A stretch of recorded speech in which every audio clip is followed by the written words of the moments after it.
आषाढीच्या पूर्वसंध्येला महाराष्ट्र शासन पर्यावरण विभागाची पर्यावरणाची दिंडी, पर्यावरणाची वारी पंढरीच्या दारी या ठिकाणी येत असते। महाराष्ट्रामध्ये पर्यावरणाचं जागरण करण्याचं काम या वारीच्या माध्यमातून होतं।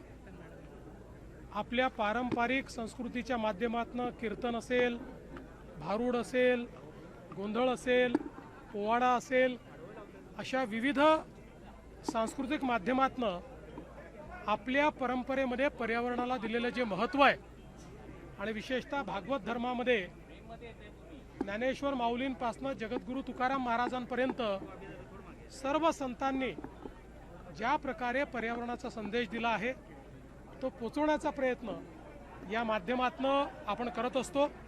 आणि मला अतिशय आनंद आहे की दरवर्षी या वारीला अधिक चांगला प्रतिसाद मिळत असतो। तर ज्या पद्धतीची गर्दी वाढत चाललेली आहे, म्हणजे गेल्या वर्षीपासून ही संख्या जी वाढत चाललेली आहे, तुम्ही 4000 कोटीचा आराखडा केलाय, पण आता दर्शन व्यवस्थेसाठी वेगळं काहीतरी करावं लागणार आहे। मला असं वाटतं की ही आपल्या सगळ्यांकरता आनंदाची गोष्ट आहे की ज्या प्रकारे वेगवेगळ्या व्यवस्था आपण सुरू केल्या आणि विशेषतः पालकमंत्री जयकुमार गोरे यांचं मी अभिनंदन करेन।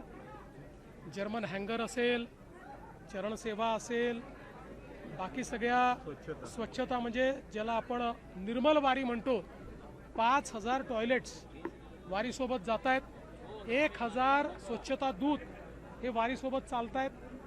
त्यामुळे कुठेही घाण नाही, कुठेही अस्वच्छता नाही। वारीमध्ये विचारांची निर्मलता तर आहेच, पण वारी तिथनं गेल्यानंतर परिसराची निर्मलता देखील अतिशय उत्तम पद्धतीने ठेवण्यात आलेली आहे। वाळवंटामध्ये आपण बघितलं असेल, कचऱ्याचं कुठे लवलेश नाही, अतिशय सुंदर त्या ठिकाणची व्यवस्था आहे। पाण्याची व्यवस्था त्या ठिकाणी निर्मल पाणी पाहायला मिळतं आहे, त्या ठिकाणी कुठेही घाण किंवा विष्ठा आपल्याला पाहायला मिळत नाही। नवीन घाटाची व्यवस्था देखील झालेली आहे, या खूप व्यवस्था झाल्या आहेत। आणि ही गर्दी किंवा वारकऱ्यांची संख्या, भाविकांची संख्या ही वाढतच राहणार असल्यामुळेच हा आराखडा करायचा आहे।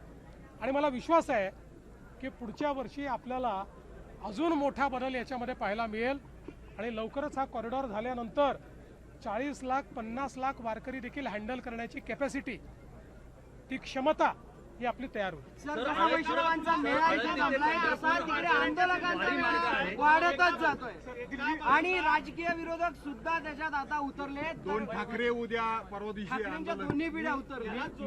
मी एवढंच म्हणेन, लोकशाहीमध्ये आपलं मत मांडण्याचा सगळ्यांना अधिकार आहे। केवळ त्याच्यामध्ये लोकशाही आणि संविधानाची चाड सर्वांनीच ठेवली पाहिजे।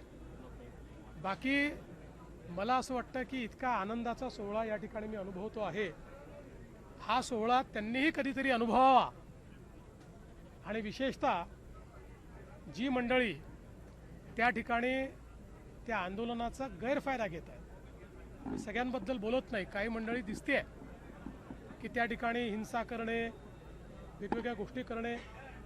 माझी ईश्वराला प्रार्थना आहे की एकदा त्यांनाही वारीत या ठिकाणी येण्याची संधी मिळावी, म्हणजे त्यांचंही विचाराचं प्रदूषण संपेल।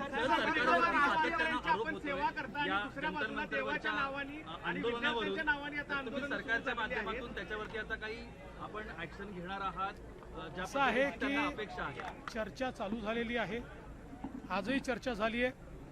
काल सोनम वांगचुक यांनी, आपल्याला कल्पना आहे की त्यांचं जे काही अनशन होतं, उपवास होता, तो त्यांनी सोडलेला आहे, उपोषण सोडलेलं आहे।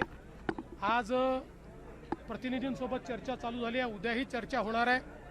चर्चेतनं मार्ग निघत असतो आणि विशेषतः देशाच्या प्रधानमंत्र्यांनी एक पाऊल पुढे टाकून या ठिकाणी कॉपीच्या या ठिकाणी पेपर फुटीच्या आणि पेपर लीकच्या विरोधात अतिशय कडक कायदा, त्यासोबत special courts, fast track courts आणि अपराध्यांना त्या ठिकाणी जरब बसवण्याकरता तात्काळ शिक्षा, हे जे काही विधेयक आणलेलं आहे, मला निश्चित विश्वास आहे की देशामध्ये आमची जी तरुणाई आहे त्या तरुणाईला याच्यामुळे समाधान होईल। जर राष्ट्रीय स्तरावर जसं आंदोलकांशी बोलण्याचा प्रयत्न होतोय तसं राज्य स्तरावर आंदोलकांशी बोलण्याचा काही प्रयत्न सुरू आहे. आम्ही नेहमीच बोलत असतो. राज्यात कुठलेही आंदोलन असलं तरी आम्ही बोलतच असतो. सर दिल्ली में सोनम जी